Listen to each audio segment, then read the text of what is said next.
Group X for the simulation project, featuring Brandon, Kevin, myself, and Carl. So our initial strategy was to start with a more aggressive marketing plan to see how it affects the market itself and the profits. If sales were high with the marketing expenses, we would lessen the marketing to increase profit margin. If sales were low, we might have to increase the marketing even more. We were using a Walmart-like strategy with low prices and high inventory, and this led to inventory management becoming more important and to not have any leftover capital and unused inventory after 20 days. So for our pricing strategy, we had to look at our margins constantly and provide a low but fair price that will earn us money. We were constantly adjusting prices, raising them by a small amount when they were selling, and try to take in on some of the gains. And then lowered some of the prices that were not selling and which might have been undersold by other companies. So here's some of our prices, and these are all based by value. So the darker they are on days where they sold more and gave us more value for having them in stock. And this graph down here shows the average price of each material as the rounds went on. All right. So my task in our group was to look over our marketing analysis and to keep our marketing prices low. So we recall after like the first simulation we did, we had one of like the highest profit ratios because we were pouring a lot of money into our marketing. Like the first time we didn't really know what numbers to use, so we were using really high numbers. So we kept our marketing pretty simple through our sim. When we had a product that started not to sell, we would just communicate and we would up the marketing for that, but not too much. And vice versa for products that did sell a lot, we would just lower the marketing or have no marketing at all, which really helped with our profit ratio. The next slide here on tab level, we just see like the different customer behaviors from the different regions. The behaviors were slightly different in different regions, and we also like zoned in on the different products and the what customers wanted in different regions, and we adjusted our marketing to pretty much. All right, so for our demand forecasting and inventory management slash analysis. So to start off, we use basic MRP runs, and then obviously create those purchase orders.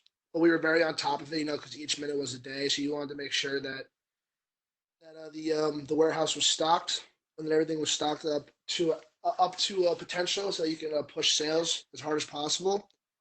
I also want to make sure that they were well provided inventory by checking the purchase order tracking. So you want to make sure that if inventory was running out, that the original purchase order would get there on time before your inventory was completely empty. Otherwise, you could lose sales.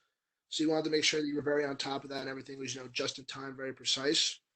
And with the competition only being 20 days, you also don't want to order too much inventory towards the end because obviously the competition was who had the most, profits. And if you have already purchased that inventory, it sits there, and it's considered it's not considered cash; it's more considered a finished product. And really, in the competition, the third round, that came down to like the very wire, and actually could have helped people, change what position they were in. So that's why time management is so important. See, if you look at Team X, our finished products was around 52,000, and we ended up being, coming in first place. But if you take a look at like Team U, where their cash was 195,000, but their finished product was around 96,000. Where if they had lowered that, they possibly could have won the competition. With some other groups like Team W did a very good job with inventory management as well, keeping it low, and so did Team Y, and that's why their cash is higher than. And finally, we have the demand forecasting and the inventory analysis of this graph right here of the purchase orders and the material. So our Clear Pure, the 1 liter, was our best seller. So that was what we purchased the most with purchase orders. And also the 500 milliliter Clear Pure was one of our better sellers at a very low price. And then the Clear Pure had a very high price. We sold a lot of the lemons, the 1 liter lemon spritz and spritzes, where we sold a little bit less of. So what went well for us? Many things went well for our team, as we had the highest value team all 3 rounds. Our gross margin was one of the lowest in the simulation, but we were in the upper half of our net margin. Our ROE was the second highest in the simulation, while our ROA was the highest by 1.2%. We had great inventory management. but what didn't go well for us. Not much went wrong for our group. We still had a good amount of finished product at the end of the simulation.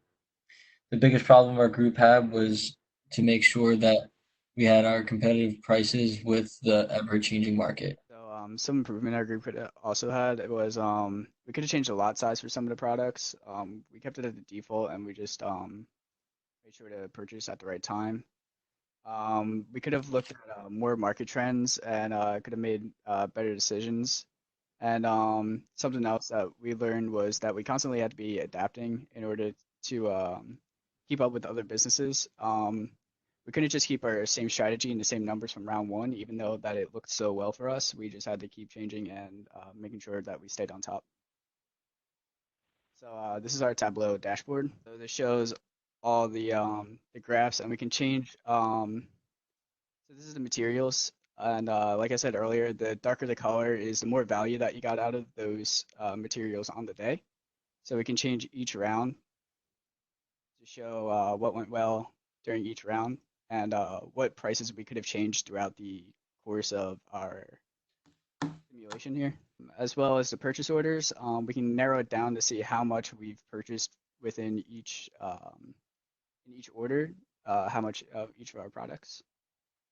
And then we also, for our market report, we can drill into where we have the north, the south, or the west, and how much we've ordered. I liked your visualization. It sort out by rounds and days, and I like the color scheme and the fact that you use the color scheme on the basis of value. How did you define value? Is it profit or?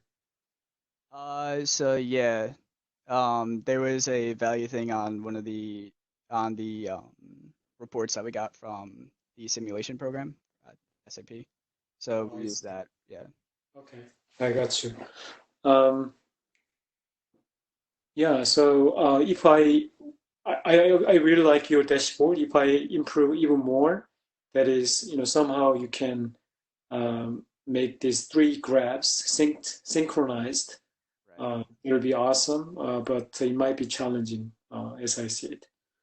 Right, And yeah. So I did actually try to link it all together, but when I was trying to do that, it was leaving out a lot of the data, and we would have had some more missing days here, and it wouldn't give us everything that we needed to see I see. for every day of every round. So I see.